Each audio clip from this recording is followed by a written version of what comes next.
A lot of people think that the major problem with printmaking, the major toxicity revolves around ink, and that's not the case. There's only some inks that use heavy metals that are hazardous, but most printmaking inks are linseed oil and pigment combined. It's not the ink that's the problem. So the biggest problem is what people clean up with. What I tell folks is if you're going to change absolutely nothing about your practice except for how you clean up, it's hugely impactful. For instance, instead of using a solvent to clean your oil-based ink, use vegetable oil. Everything is going to be just as vibrant and colorful, but you're cleaning up with something benign. So if you're going to make those changes, start there, and then you could slowly integrate the changes into the processes.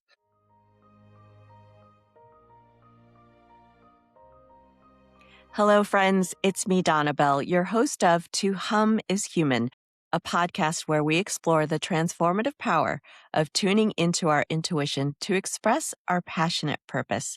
Today's episode is called The Art of Sustainable Creation, and it's a conversation rooted in listening to materials, to our bodies, to the environments we work within, and to the long arc of responsibility that comes with creating art. My guest today is Liz Chalfin, a practicing artist and the founding director of Zea Mays Printmaking, a community studio and research center in Florence, Massachusetts, dedicated to the safest and most sustainable, non-toxic printmaking practices available. Liz has been working in printmaking for more than 45 years as an artist, an educator, and an advocate for healthier studio practices.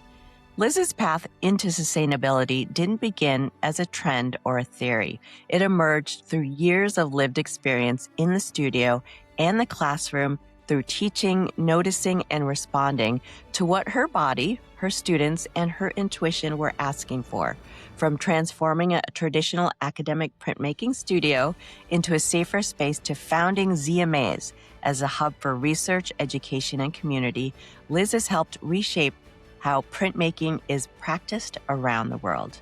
In this conversation, we explore how sustainable practices can deepen creativity rather than limit it, what it means to take responsibility for the materials we work with, and how art, when made with care, can support both individual well-being and collective futures. Welcome, Liz. Thank you, Donna Bell. Very happy to be here. Well, Liz, before you were an educator, a founder, an advocate, you were simply an artist discovering printmaking. Can you take us back to the beginning? What first drew you to printmaking, and what did it give you that other art forms didn't? Great question.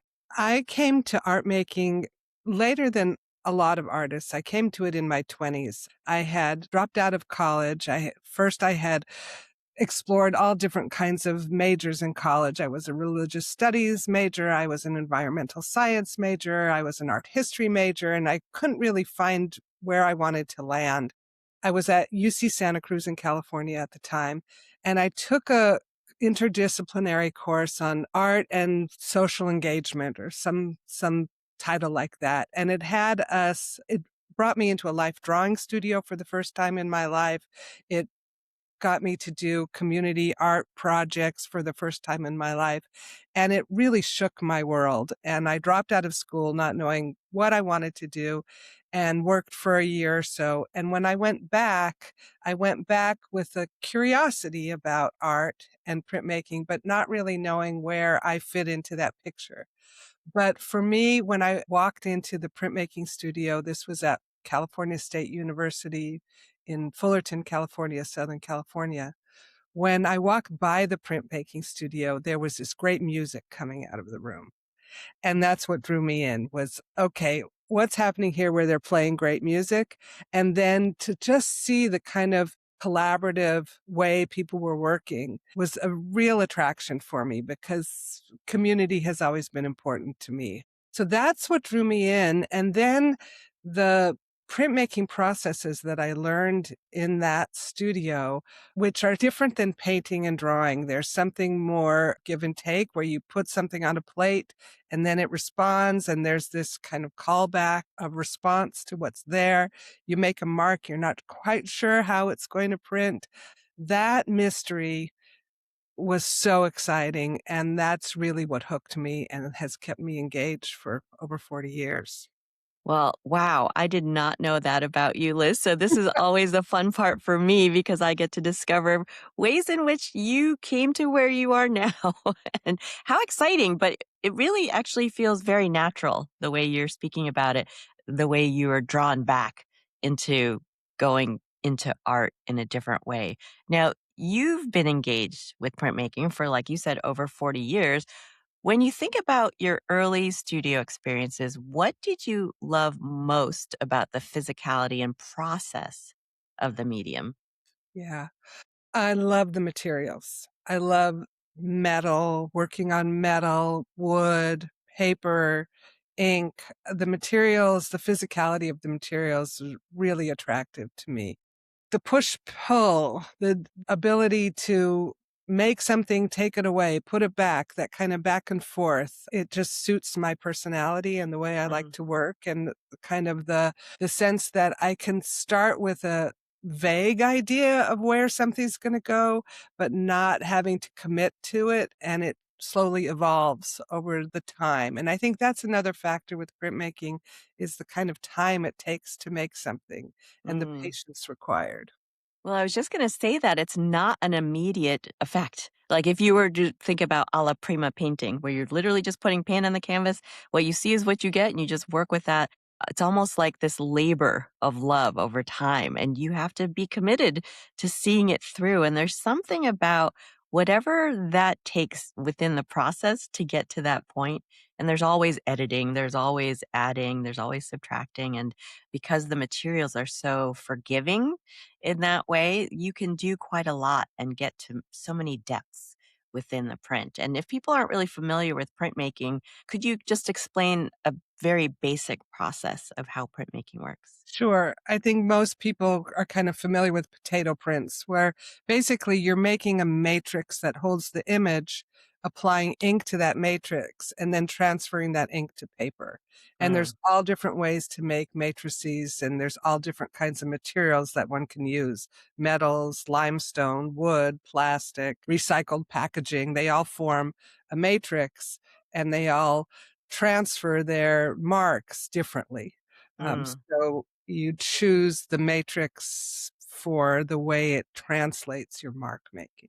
mm, But I think there's also something about craft and that kind of the way printmaking sits on the edge of craft and art. And I don't really like that distinction, but it mm. exists. But printmaking asks for you to be a craftsperson as well as an artist. And I like that part of it as well.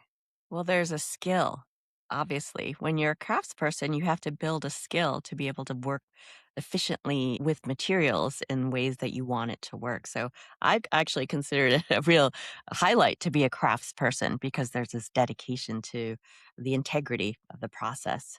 Now, at that time when you were working in printmaking, were you aware of the health and environmental impacts of traditional printmaking, or was that something that revealed itself gradually through your own experience?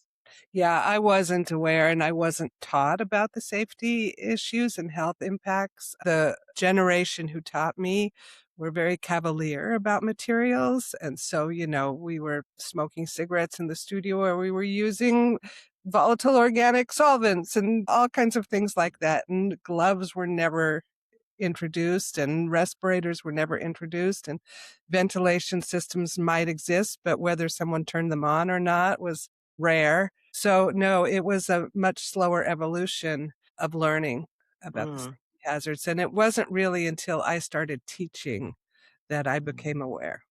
Because I was wondering if there was a specific moment that you actually had like an immediate response to the materials or the chemicals that you were using. But it sounds like through teaching, you also noticed a difference. Well, my own personal physical experience with it was, yes, right away, you'd walk into a studio where they were using acetone or lithotine or something like that, and after 20 minutes, you have a headache and your eyes start Mm, to water and you have to leave the room and breathe some fresh air. So hmm I knew that there were impacts, but I didn't know there were alternatives.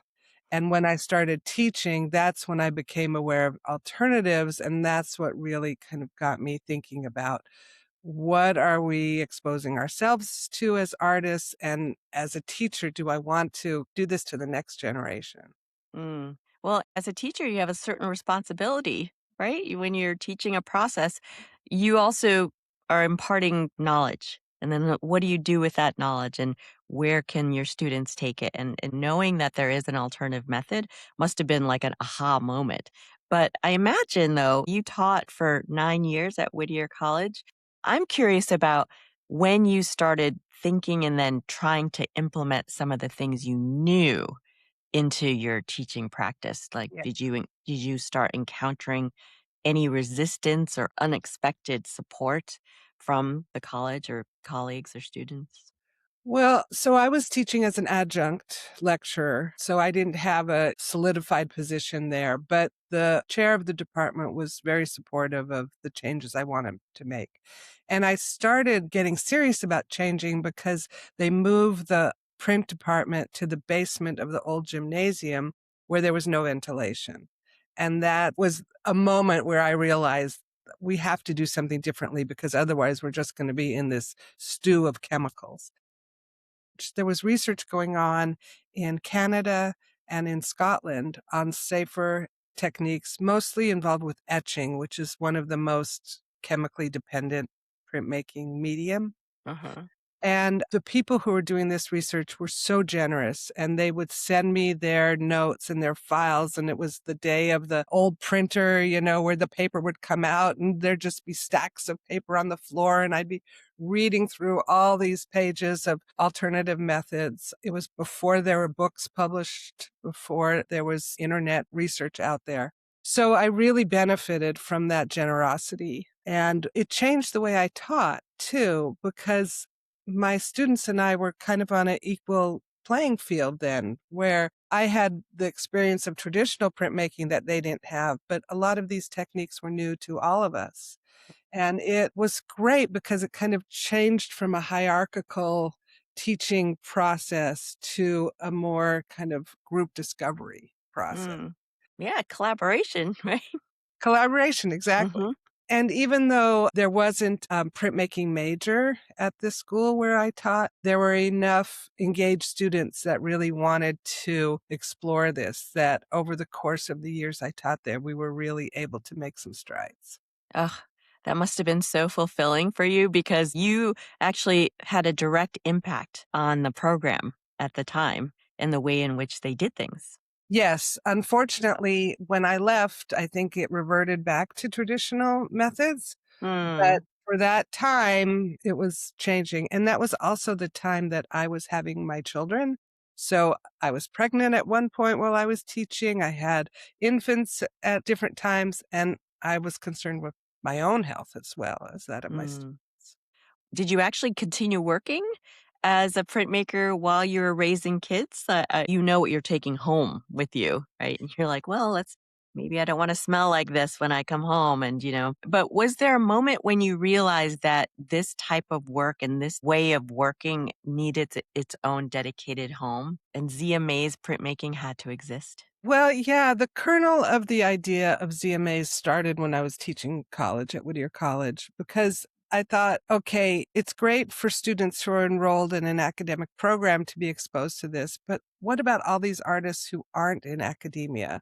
Mm. And what about people when they graduate from school? Where do they go to work and to follow up? So that seed was planted at that point in time, but it wasn't until we moved to Massachusetts that I really dug in to develop the whole concept of what this studio could be.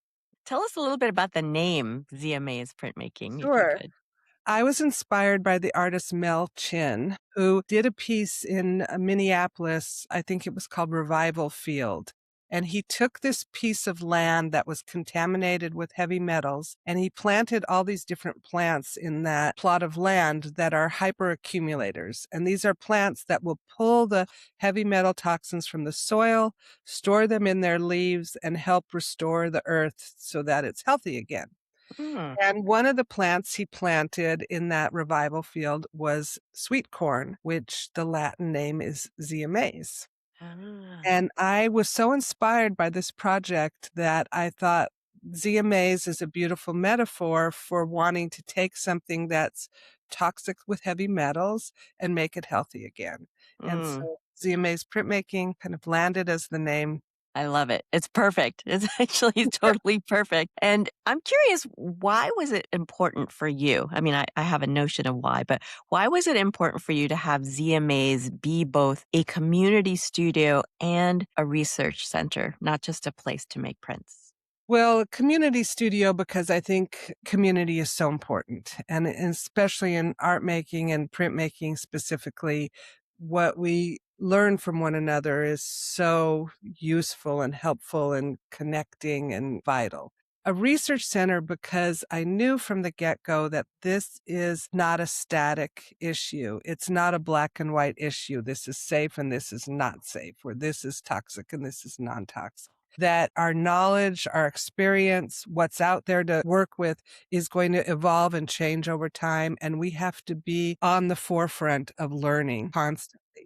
So, yeah, the research is integral to the studio because things that we once thought were safe, we know we have new knowledge about now. For instance, when I was teaching at Whittier College, we transitioned from using a lot of VOC heavy chemicals. So things like toluene and acetone and benzene and all these things that we know now are carcinogens and have impacts on our neurological systems and all of that. We switched to acrylic methods, which we were told are safe. Acrylics are safe. They're water-based. You wash them up with water. They're safe for you to use. And so we did this whole transition into acrylics. Well, in the last 10 years, we've been learning so much about the hazards of acrylics. These are microplastics that we're working with. They're made with all kinds of petrochemicals. They have health hazards as well as environmental hazards. Our whole acrylic system has to be rethought, and we have to find another alternative for what we once thought was safe,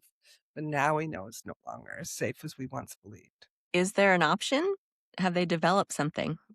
Yeah, right now, one of the research projects we're working on is trying to substitute our petroleum-based acrylics with plant-based acrylics. And there are a few bioplastics out there that seem very promising. We had to wait for industry to get to this point where these things are available. A few years ago, we tried making our own bioplastics and failed miserably because that's part of research too, is failure. Mhm. Industry seems to have caught up. So now there are products that we can access, that we can experiment with and substitute. And so we're at that stage now. Ugh, that's so encouraging, and I'm so grateful that that's starting to build. And you do need industry to be able to make these things. It's one thing if we're trying to make them ourselves, but at the capacity that's really needed to make change, we have to have industry involved, and it's nice that they're keeping up with that. How did founding Zea Mays shift your identity from artist and educator to systems changer and advocate? Well, that's a big question. I took 9 months to write the business plan for Zea Mays, and I worked with a wonderful guy who called himself a vision manager, who I think now would be called a life coach. Back then, there wasn't that field. And he asked me, the very first thing he wanted me to do was write about my life as if I was 80 years old, looking back on what I had done. And I was 40 when I started working with him, moving ahead in my mind 40 years and looking back. What I ended up writing about was kind of the impact I wanted to have on the field and what I could create that would make meaningful change for more than just myself. So I think that process, that very introspective process of kind of wanting to think about what a legacy could be and how I could be a part of that was so helpful in framing the vision for Zea Mays. Mm. So when I founded the studio, I already kind of had this whole concept of where I wanted it to be 40 years later. That's such a great exercise. Some people just say, "What's your 5-year plan?" Right? But to think about 40 years, that's an even bigger task. And it puts a lot on your thinking about what do I want to create here? Yeah, and it was very emotional. He was in the Berkshires, so I would drive out there once a week to work with him, write and send him things in advance. And we'd have these, I've called it future therapy Mm. because we weren't talking about the past, we were talking about the future, but it had that same kind of feeling as therapy. And I would drive home and just weep sometimes, or just the emotion of it all was so huge. It was not about how do I get there? It was, what is this vision? Mm. How do you really embody a vision? And we didn't talk numbers. We didn't talk any of that until this whole vision was really, really articulated. And then we brought in the realities of what a business has to be. But I think there's something when you are working with such a vision that is greater than anything you can possibly imagine. It's got to feel so good and meaningful to be putting something like this out into the world. Oh, it does. I Mm. feel very satisfied with my labors. Speaking of Zea Mays and seeing artists working in there, as for you as well, when you're in that space, do you notice artists working differently, either mentally, physically, or energetically, when they know their studio practices are safer? Absolutely. I think there's an awareness about materials that is different than other print studios. There's a really deep connection for people themselves as physical beings and the physicality of the materials they work with. Mm. There's an awareness, there's an attention, and there's an attention to the community too. And it's not just the community of people, it's also the community of plants, the community of molecules in our Hmm. environment. There's a deeper attention to that connectivity. That sort of collective awareness that I'm not just this one person working in this studio space. It's like all the things I'm using in here will have an impact, and all the things that I've chosen to work with have an impact. That's such a beautiful way to frame working in a studio space because it's a very mindful practice. People think like artists typically go in studios and we just sort of work with our things and then leave. When you come into a space where everything's almost curated in a way, thoughtfully curated and assembled, knowing that its purpose is to really sustain the creativity of the artist, but also sustain the planet to some degree, right? As much as we can. I mean, I'm Hmm. not naive in the fact that everything we do has an impact and Hmm. every material we use is sourced from some place and that has its ramifications, but we do our best. Well, you've carried this work to schools and studios around the globe. What do people most often assume about sustainable or non toxic printmaking before they experience it firsthand? The general assumption is that they're not going to get the same quality of results that they got using traditional materials. And I think that's a barrier for people to try new things, is that fear. But one of the reasons why we've focused so much on promoting exhibitions out of ZMAs is to show that that's not the case, Mm. that you're not sacrificing excellence or quality when you're switching over to materials that are not as harmful as traditional materials. I think there's something to the patterning that we've lived with. The best quality materials produce these types of results, but those are, you could look into the history of how things were made, and yeah, they weren't necessarily the most healthiest processes in production. But I think what most people are probably fearful about is that is there a difference in longevity of these materials compared to other manufactured materials, perhaps? Or is there a vibrancy difference in some of the pigments? Like how would you answer those questions? I would just say no. And especially, I mean, a lot of people think that the major problem with printmaking, the major toxicity revolves around ink, and that's not the case. Ink is Mm. pretty benign. There's only some inks that use heavy metals that are hazardous, but most printmaking inks are linseed oil and pigment combined. It's not the ink that's the problem. The biggest problem is what people clean up with, actually. Mm. And so what I tell folks is if you're going to change absolutely nothing about your practice except for how you clean up, it's hugely impactful. For instance, instead of using a solvent to clean your oil-based ink, use vegetable oil. It changes nothing about the image. Everything is going to be just as vibrant and colorful, but you're cleaning up with something benign. So if you're going to make those changes, start there, and then you could slowly integrate the changes into the processes. But that's a huge misconception that ink is the harmful part of printmaking, and Mm, it's not the case usually. ah. Well, if you could take us through Zea Mays as an observer walking through, what would you highlight as you walk through the studio that would be different than other printmaking studios so that people can visualize how that would feel like working in that space? Sure. Well, physically, we are in a 6,000 square foot old brick factory divided into two floors. So when you walk into the space, you would immediately be in our teaching space, which has couple of presses, tables for workshop participants, and our main etching facility. So the first thing you would notice is you're not smelling any solvents, which you would Mm, normally notice in a printmaking studio. You aren't going to get a headache when you're in here for 20 minutes. You're going to notice some different ways that we process some materials. For instance, we degrease with soy sauce. really? Yeah, it's an amazing degreaser for metals and Wow. deoxidizers. We use vinegar and salt mixture to get oxidation off of metal plates.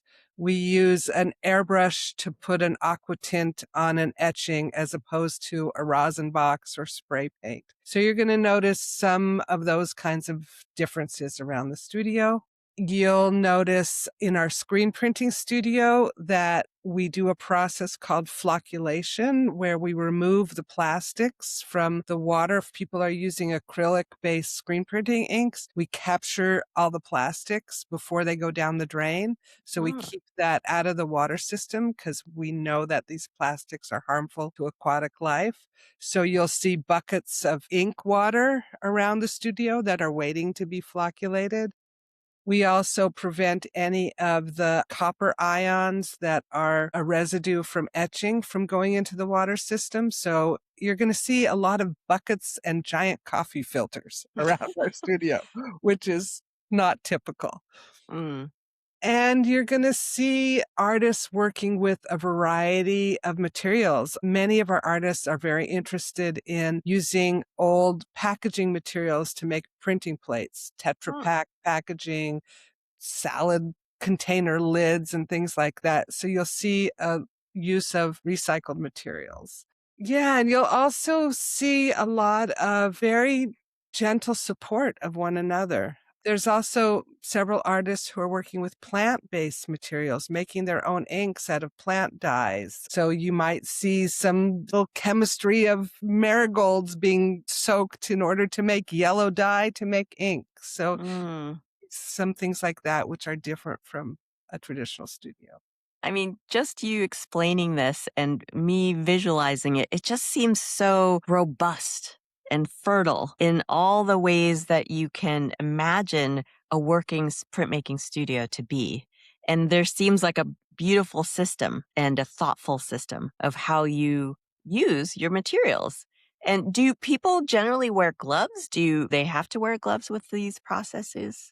A lot of people wear gloves, mainly for cleanliness as opposed to safety, Hmm. although we do have a lot of protocols set up in the studio. So if you're etching a plate, you are required to wear neoprene gloves and eye protection as you're bringing things in and out of the mordant. There's certain protocols we have set up where that's mandatory, but Mm. otherwise it's voluntary. And people do it to keep ink off their hands because they don't want to wash their hands 6 times a day, whatever.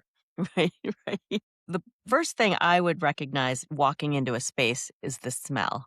So the fact that you don't walk into solvent right away and someone also being very sensitive to that would be such a welcome experience. You don't open the door and just get blown away by all the solvents in the air. And I think that in itself, because you're spending so much time, because printmaking is such a slow and steady process, you're in there for several hours to not have to be exposed to breathing all those elements in just makes the whole experience so much more fruitful for me. I would imagine for others too. It's so true. Yeah.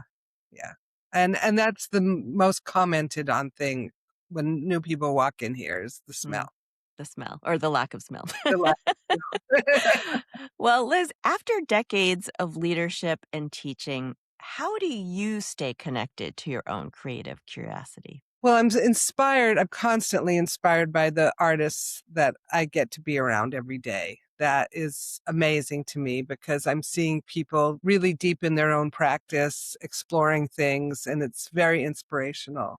I also have a critique group with two other artists, and that is vital to my practice, being able to have Mm, those conversations. I have what I call Sacred Mondays, which I've been doing for practically 20 years now, where that is my personal studio day.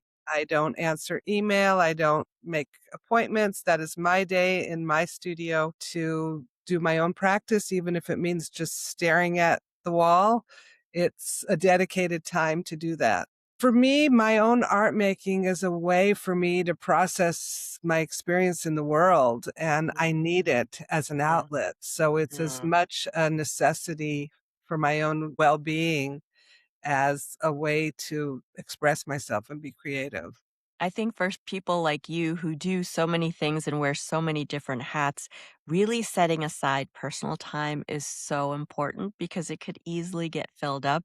So I applaud you for really making that as part of your routine during the week. But when you begin a new piece, Liz, what guides your decision making? Is it a concept? Is it the material or something else? I usually start out with a concept and explore it in different ways. So it's not a straight line from concept to execution.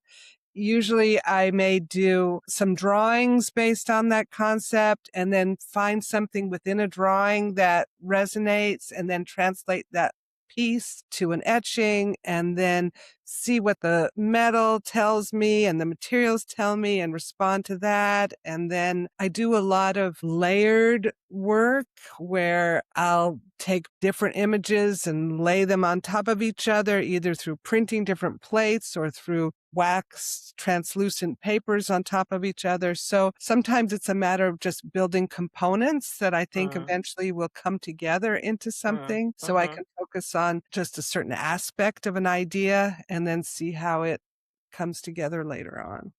I love how intuitive that process is. You're just really literally working with what's in front of you and then Exactly. responding. It's Yeah. beautiful.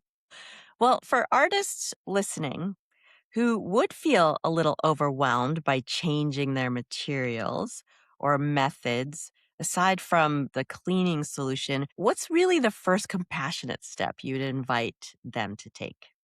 Well, I'd say come take a workshop with us because then you'll get to try something new with an excellent teacher because our faculty is amazing and in a supportive environment. And it's a way to play without the pressure of having to make art. Or even if you do it on your own, start with an idea of just exploration and play and see what these new techniques or materials can offer you. I think what's beautiful about printmaking is this kind of communal shared ethos that exists because we all know that no matter what technique, it's going to come out different through each artist. In an artist's hands, the experience will be different. So there's not this feeling of, this is my technique. I don't want to share it because someone else will copy it.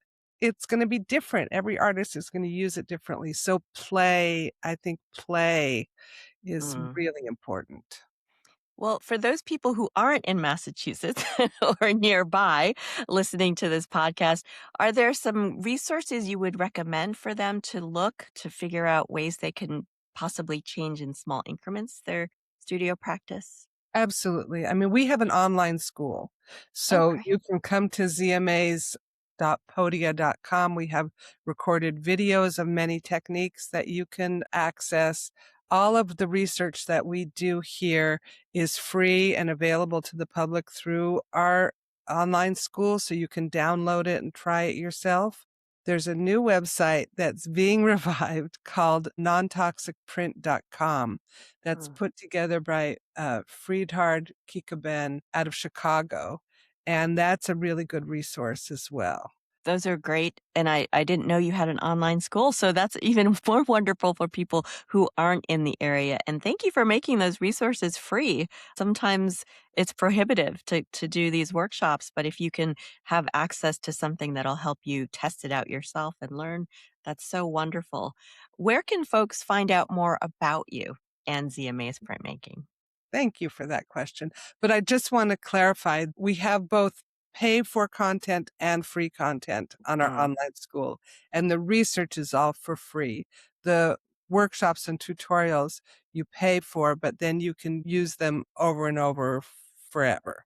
We have two great websites. Zea Mays has zeamaysprintmaking.com and zeamaysprintmaking.podia.com is our online school. And then my own website, lizchalfin.com, is my own work. We have a newsletter that we send out through the studio, so we keep people updated on new developments, new courses, things like that, and you can subscribe through our website. I also have a personal newsletter. People can go there, and I'm on Instagram as well as the studio's on Instagram, and the studio is also on Facebook What are the tags on Instagram so people can find you? at Zea Mays Printmaking. Okay, and at Liz Chalfin? At Liz Chalfin. Yeah. Okay.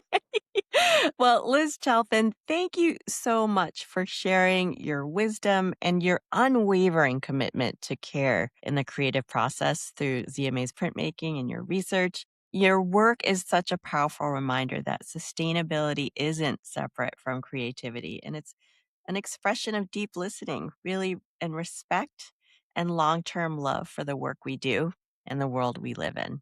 So, anyone who's listening to this episode, I know there's so much to take from it, and I so appreciate your time today. Thank you, Donabelle. It's been a pleasure. Thanks for being here. I hope something from today's conversation stayed with you or gave you a new way to look at things. That awareness, that pause, that's where things start to shift. If you enjoyed this episode, please subscribe, leave a review, or share it with someone who might need it. You can learn more about my work and what's coming up at sonorouslight.com, and you can follow me on Instagram at @tohumIsHuman. Until next time, keep humming.